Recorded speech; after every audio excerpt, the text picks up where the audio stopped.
The storm of flashing cameras lit the night sky outside the towering glass headquarters as Jonathan Pierce walked toward the podium, his face pale under the harsh lights. The world had once cheered his name, but tonight, every flash felt like a dagger. A journalist shouted, "Mr. Pierce, did you lie to your investors?" He clenched his jaw, his voice cracking as he said, "The numbers were never false, but the trust is gone." His chest tightened as screens around the city displayed the breaking headline, "Pierce Global Collapses." The loyal team he once called family stood frozen in disbelief, while whispers grew into a roar of betrayal. He felt the air thick with judgment, every gaze cutting deeper than any financial loss. The rival CEO, Richard Kane, smirked from the crowd, his sharp suit reflecting cold triumph. Jonathan's confidant Michael tried to step closer, whispering, "Stay calm, John." But his ears rang with the sound of investors pulling out, stock prices plummeting in real time. He gripped the podium, knuckles white, a broken empire collapsing in front of millions. Tonight, the titan had fallen, and the ground beneath him felt endless. Jonathan staggered into the empty boardroom hours later, the silence suffocating. Once a place of bold ideas and victory cheers, now it reeked of betrayal. The leather chairs stood like tombstones, screens frozen with the plummeting market graph. He pressed his palms against the cold glass table, his reflection cracked by the glowing red numbers. "How did it all fall apart so fast?" he muttered. Michael stood at the doorway, eyes heavy with sorrow, unable to find words that could mend the moment. The betrayal from his own inner circle stung sharper than the market collapse. Jonathan remembered the laughter in this room months ago, the confidence of people who swore loyalty. Now they had disappeared like shadows at dawn. The empire he built brick by brick had crumbled in a single night. His chest felt hollow, the silence around him screaming louder than the chaos outside. Morning sunlight pierced through half-closed blinds, painting Jonathan's weary face in streaks of gold and gray. He sat on the edge of his bed, head in his hands, surrounded by unopened letters, court summons and newspaper clippings screaming, "Fraud." His phone buzzed endlessly with missed calls from journalists, investors, even family demanding explanations. He ignored them all, staring at the floor as if answers might rise from the cracks. "They all think I lied," he whispered. His wife's picture on the nightstand looked back at him, a reminder of promises he couldn't keep. His mind replayed the rival's smirk, the betrayal, the fall. The world had labeled him a villain overnight, stripping away his dignity faster than wealth. He felt the crushing weight of failure press against his ribs, suffocating him in a place that once felt safe. Jonathan walked through the city streets, head bowed, his once proud stride replaced with the shuffle of a man drowning in shame. Billboards still flashed his downfall, strangers whispering as he passed. A child tugged at her mother's sleeve, asking, "Is that the man on TV?" He quickened his pace, heart pounding as laughter echoed from behind. Every corner of the city that once celebrated him now turned cold. Coffee shops where he signed million-dollar deals ignored him. Cab drivers turned their heads. He pushed his hands deep into his pockets, eyes on the pavement, fighting the urge to vanish. "This city built me," he thought bitterly, "and now it buries me." The weight of judgment was inescapable, and every step felt heavier than the last. That night, Jonathan sat alone in his apartment, the city's skyline sprawling beyond the glass windows. The lights shimmered, mocking his emptiness. A single glass of whiskey sat untouched, condensation dripping onto the table. He stared at the ceiling, memories flashing. The first office, the first investor, the first victory. Each felt like a ghost haunting him. Was it all just luck? He muttered. Michael called, voice warm but distant, offering words Jonathan couldn't absorb. The silence after the call felt heavier than the conversation itself. His empire was gone, but the deeper loss was the belief others once had in him. As the night deepened, he whispered into the empty room, "I've lost everything." And for the first time, the words felt true. Jonathan sat across from his sister Emily in her modest kitchen, the scent of coffee filling the silence. She folded her arms, her brow furrowed with worry. "You need to stop chasing dreams that ruin you," she said.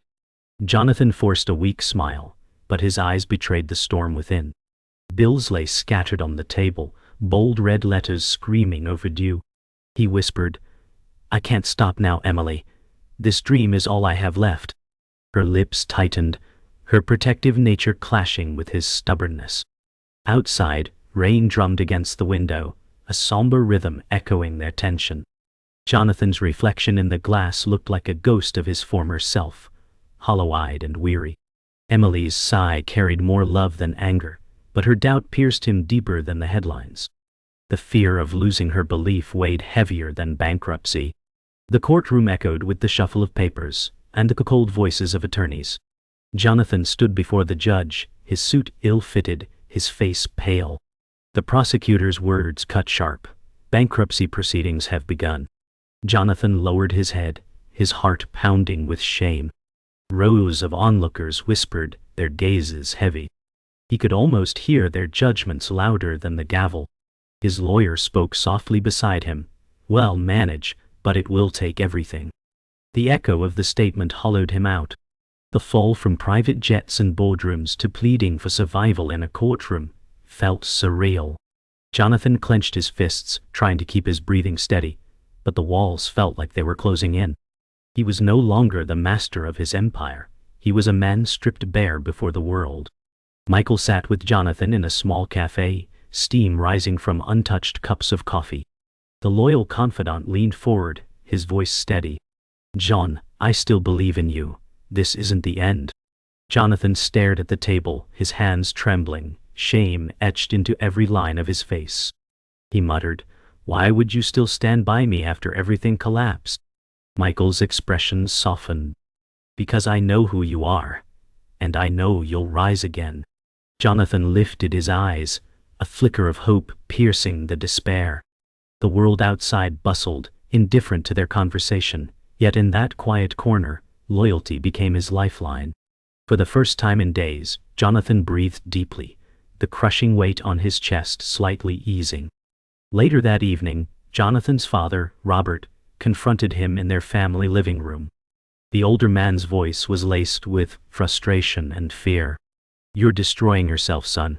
Let it go before it kills you." Jonathan's jaw tightened, but his heart ached.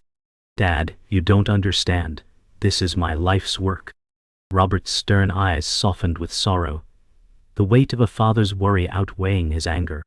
"I don't want to lose you to pride." The silence stretched, broken only by the ticking clock on the mantel. Jonathan looked away, unable to meet his father's gaze. The generational clash of caution and ambition filled the room like static. Doubt pressed harder than ever, but beneath it, resolve flickered stubbornly. Alone in his dark apartment, Jonathan stared at the ceiling, the city lights flickering through half-closed blinds. His chest felt heavy, each breath a battle. The sound of distant traffic seeped in, reminding him the world moved on without him. The empire was gone, family doubted him, but deep within, a small ember of defiance remained. He whispered to himself, "I've been broken, but I'm not done." His words hung in the air, fragile yet determined. The silence of the night wrapped around him like a shroud, but this time, it no longer suffocated. Instead, it became a cocoon where resolve was reborn. For the first time, he wasn't mourning what he had lost, he was imagining what he could build again.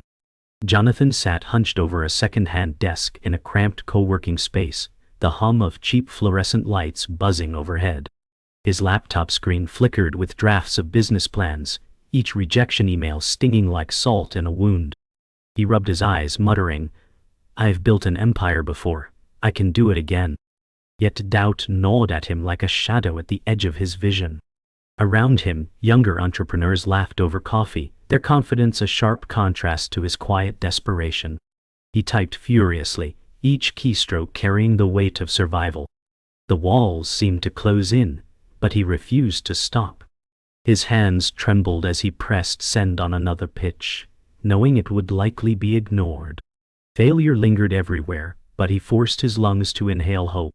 The next morning, Jonathan walked into a networking event, the chatter of polished executives filling the sleek hotel ballroom. Suits gleamed, champagne glasses clinked, and smiles masked hidden judgments. Jonathan approached a group of investors, his voice steady though his palms sweated. One raised an eyebrow, smirking. "Aren't you the man who lost everything?" The laughter that followed sliced through him like a blade. He forced a polite smile, but his chest burned with humiliation. Turning away, he caught his reflection in a gilded mirror, a man rebuilding, not yet risen. The sting of mockery deepened his resolve, even as it crushed his pride. He whispered under his breath, "I'll prove every one of you wrong." Days later, Jonathan discovered the bitter truth. His old partner Daniel had been leaking information to rivals. Sitting in a dim cafe, Jonathan clenched the email printouts in his hands, his heart pounding. "He betrayed me," he muttered, his voice shaking. Memories of late nights building their dream together clashed violently with the present. Michael leaned forward, anger burning in his eyes. "I warned you he was restless, John." Jonathan slammed the papers on the table, the betrayal cutting deeper than financial ruin.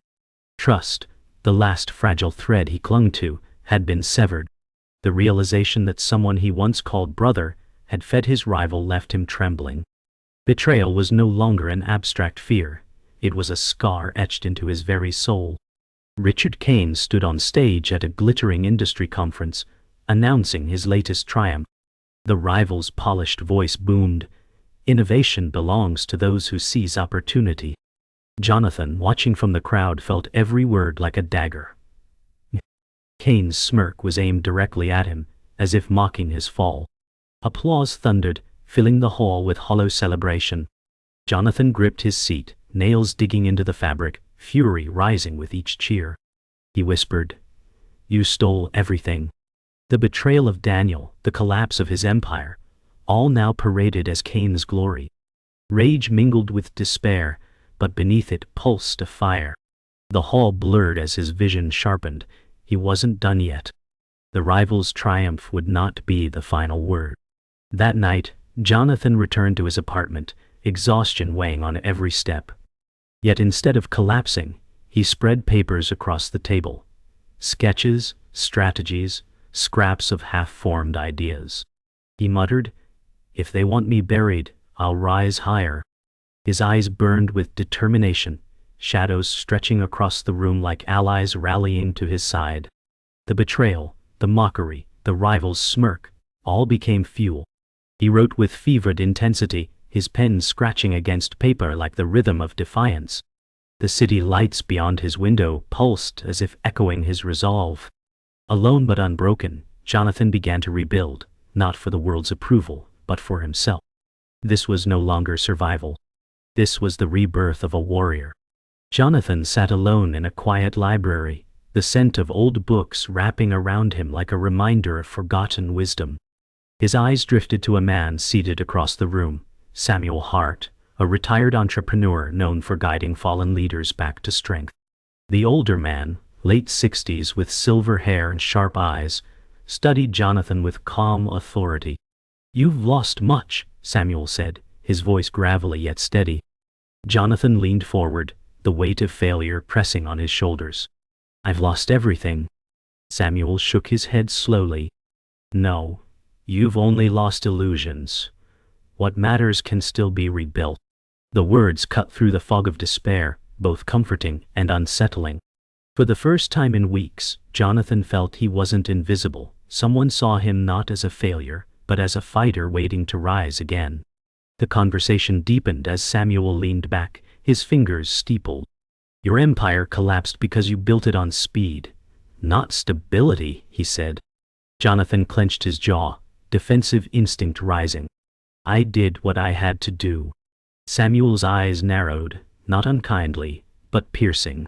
"You mistook momentum for foundation. True strength isn't in rushing, it's in building wisely." Jonathan swallowed hard, his pride cracking beneath the truth. The silence stretched, heavy with realization. Samuel's tone softened, carrying the weight of experience. "Failure isn't your enemy, Jonathan. Arrogance is. Learn humility, and you'll learn to rebuild." The words echoed in Jonathan's mind, striking like a hammer forging steel. For the first time, failure felt like a teacher, not a curse. They walked outside together into the crisp night air, city lights twinkling in the distance. Samuel's voice carried against the hum of traffic. "You've been running a race for applause. That's why betrayal cuts so deep. You gave your power away." Jonathan's steps slowed, his breath visible in the cold. "So what do I do now?" Samuel stopped, turning with eyes that gleamed under a streetlight. "You stop chasing applause and start building something that doesn't collapse without it." Jonathan looked down, his hands shoved into his coat pockets, shame and clarity warring inside him. The city stretched before him, no longer a graveyard, but a map of possibilities. Samuel's words felt like seeds planted in dry soil, waiting for the first rain. Over steaming mugs in a small diner, Samuel pushed Jonathan harder. "You must ask yourself, why did you really build your company? Was it for vision or for validation?" Jonathan stared into the coffee, his reflection rippling in the dark liquid. "I wanted to prove them wrong," he admitted. Samuel nodded slowly, lips tightening. "And that's why you fell. Ego is a weak foundation." Jonathan's chest tightened with shame, but beneath it flickered something fierce. Samuel leaned forward, voice low. "You have the skill. You have the will. But until you build from purpose, you'll keep collapsing." The diner buzzed faintly around them, but Jonathan heard nothing but those words. His mind, for the first time, began to reframe what rebuilding could mean. As their meeting drew to a close, Samuel placed a firm hand on Jonathan's shoulder. "I can't rebuild for you," he said, his tone both stern and compassionate. "But I can guide you, if you're ready to listen, not to fight." Jonathan met his eyes, the exhaustion of failure meeting the spark of newfound determination. "I'll listen," he said quietly. The older man smiled faintly, a mentor who had seen countless rises and falls. "Then we start tomorrow. Bring your ideas, but leave your pride." Jonathan exhaled deeply, the night air sharp in his lungs. For the first time since his fall, he didn't feel lost. The road ahead would be brutal, but he wasn't walking it alone. Jonathan entered the sleek glass lobby of an investor's office, heart pounding with cautious hope. He carried a leather folder filled with refined plans, his nights of rebuilding condensed into pages. The receptionist smiled politely, guiding him toward the conference room where sharp suits waited. He shook hands, his grip firm despite his trembling nerves. "This vision," he began, his voice steady, "isn't about rebuilding what I lost. It's about creating something stronger." The investors listened with measured expressions, one leaning back thoughtfully. For the first time in months, Jonathan felt momentum returning.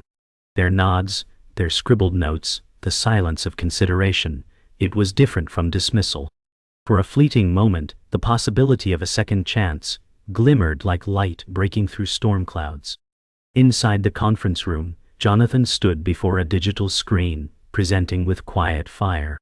Graphs and designs flickered behind him, his voice carrying both desperation and conviction. "This isn't about chasing markets," he said. "It's about solving real problems." One investor raised a brow, asking coolly, "And what makes you think we should trust you after your collapse?" Jonathan paused, his jaw tightening. "Because failure taught me more than success ever could." The room fell silent, the weight of his words hanging thick. Another investor scribbled on her notepad, her lips twitching in thought. Jonathan steadied his breath, knowing every second here balanced on the edge of opportunity and rejection. That night, Jonathan returned home to find an envelope slid under his door. Inside were documents, contracts and emails exposing Daniel, his old partner, as the source of sabotage. His hands shook as he read line after line, betrayal confirmed in ink. "All this time," he whispered, rage boiling beneath his calm. Michael arrived moments later, and Jonathan thrust the papers toward him. Michael's face hardened.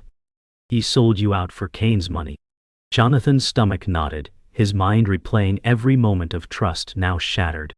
The betrayal wasn't just business. It was personal, and it had stolen more than his company. It had stolen years of friendship. Jonathan confronted Daniel the next day in a quiet parking garage, the air thick with gasoline fumes and echoes. Daniel, mid-40s Caucasian male, tall and well-dressed, leaned against his sleek car with a smirk. "You never had what it takes, John," he sneered. Jonathan's voice cracked with fury. "I trusted you. We built everything together." Daniel shrugged, unbothered. "I built my future. You were just the stepping stone." Jonathan's fists clenched, his breath ragged, but Samuel's voice echoed in his memory. "Ego is a weak foundation." He held back, choosing restraint over rage, but the betrayal burned deeper than any wound. Daniel's smirk only widened, his betrayal now carved into Jonathan's resolve. Back at the diner, Jonathan sat across from Samuel, his hands still shaking. "He betrayed me," he said, his voice low but trembling. Samuel's gaze was steady, unshaken. "Then this is your crucible. What you do now defines who you become."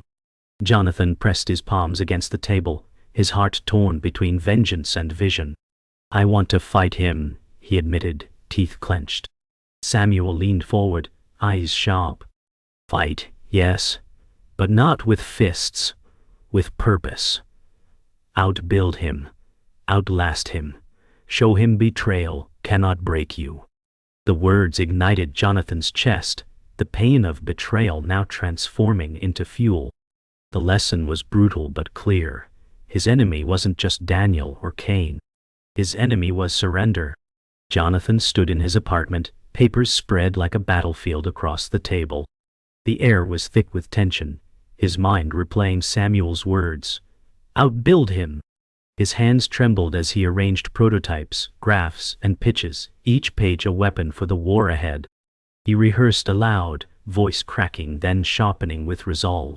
"This is not about redemption, this is about vision." The silence of the room seemed to answer him with doubt, yet his chest burned with a spark that refused to die. Outside, the city pulsed with neon light, a living reminder of the stage he was about to face. Tonight, the preparation was no longer about survival. It was the sharpening of a blade before the duel of his life. The next morning, Jonathan entered the grand boardroom of a venture firm, his footsteps echoing against marble floors. Investors filled the long table, their eyes sharp and skeptical. His pulse raced, but his voice carried steady as he began. "You've seen me fall, now I'll show you how I rise." Slides lit the screen behind him, filled with plans that were leaner, sharper, more resilient than before. Questions fired like bullets, but Jonathan stood firm, answering with precision and humility. Doubt hung heavy in the air, yet every word he spoke chipped away at it. The room became a battlefield of intellect, his voice clashing with their skepticism. For the first time, he felt not like a man defending his past but a leader carving the future. Mid-presentation, the room's tension cracked when one investor leaned forward. "We've heard promises before. What makes this different?" Jonathan's pulse hammered, but his voice steadied.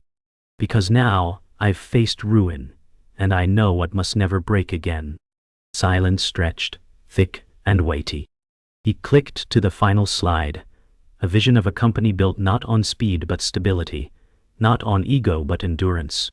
The investors exchanged glances, the weight of his conviction pressing against their doubt.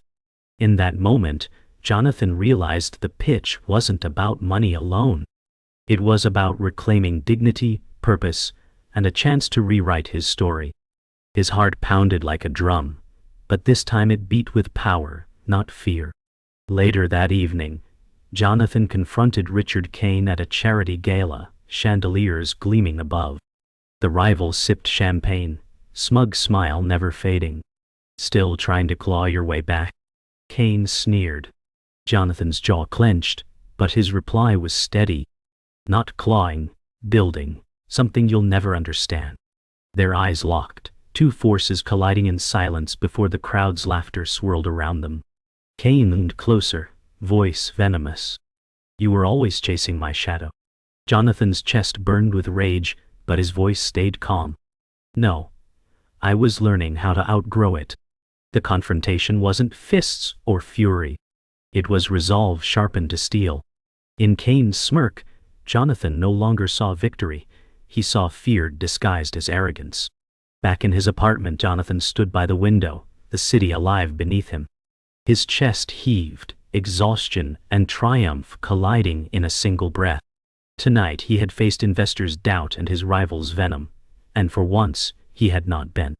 His empire wasn't rebuilt yet, but the foundation was laid in stone: resilience, humility, and unshakable resolve. He whispered into the glass, his reflection fractured by neon light. "This is my turning point." The words carried no desperation now, only truth. Behind him, the papers on his desk no longer looked like fragments of failure. They looked like blueprints for a future stronger than his past. The climax had not destroyed him, it had remade him. The sun rose over the city, golden light spilling across Jonathan's desk where plans once marked by desperation now lay organized, sharp, and ready. He sat quietly, breathing in the silence, his chest no longer heavy but alive with purpose. The chaos had settled, the dust of collapse finally fading. Michael entered with a faint smile. "You did it, John. You turned ashes into stone." Jonathan nodded, his eyes steady on the skyline. "Not done yet," he said, "but this time, I'm building for the right reasons." The quiet calm was not triumph alone, but catharsis, the end of mourning, the beginning of clarity.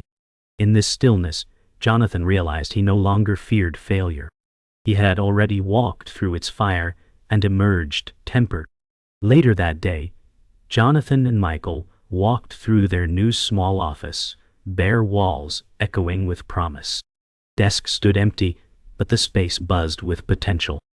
Jonathan ran his hand across a freshly assembled table, whispering, "This is where it begins again." Michael chuckled softly. "Not much to look at yet." Jonathan smiled for the first time without pain. Neither was the first time. "And look what we built." The emptiness no longer mocked him. It welcomed him. Each corner of the room was a blank page, waiting for words written in resilience and vision. The silence was not heavy anymore. It was alive, breathing with anticipation of the story to come. At a family dinner that evening, Jonathan's sister Emily sat across the table, her expression softer than it had been in months. The clink of silverware filled the quiet, until she finally spoke. "I didn't believe in you. I thought you were lost." Jonathan met her eyes, steady and calm. "You had every reason to doubt. But I needed to prove it to myself first." Her lips curved into a small smile, pride shining through caution. "Then I'm proud, John." For the first time, the tension between them eased, the wall of skepticism replaced with fragile trust. The laughter of children echoed faintly, a reminder of life beyond business. In that moment, Jonathan felt the weight of reconciliation, heavier than victory, yet far more valuable. Weeks later, Jonathan unveiled his new startup at a modest event hall, far from the grandeur of his old empire. The room was filled with young employees, hopeful investors, and supportive friends. He stood at the front, his voice carrying steady conviction. "This is not just a company," he said. "This is a promise to build something that lasts." Applause rose, not thunderous but heartfelt, each clap a seed of belief taking root. Michael caught his eye from the crowd, nodding proudly. For Jonathan, this moment wasn't about spectacle. It was about foundation. The strength he felt now wasn't borrowed from others' applause. It came from within, unshakable and true. That night, Jonathan stood alone on a rooftop, the city lights sprawling beneath him like constellations. The wind carried the hum of life below, but within him there was silence, a silence of completion. He whispered into the night, "I've lost everything, and I've built it back." His reflection in the glass barrier showed a man not broken, but remade. His eyes no longer carried desperation, but clarity. The journey had scarred him, hardened him, and yet it had given him purpose beyond pride. The skyline no longer mocked him. It stood as a reminder of battles fought, lessons learned, and strength reborn. As he turned from the edge, The last trace of doubt vanished. This was not an ending. It was a beginning that would echo long after.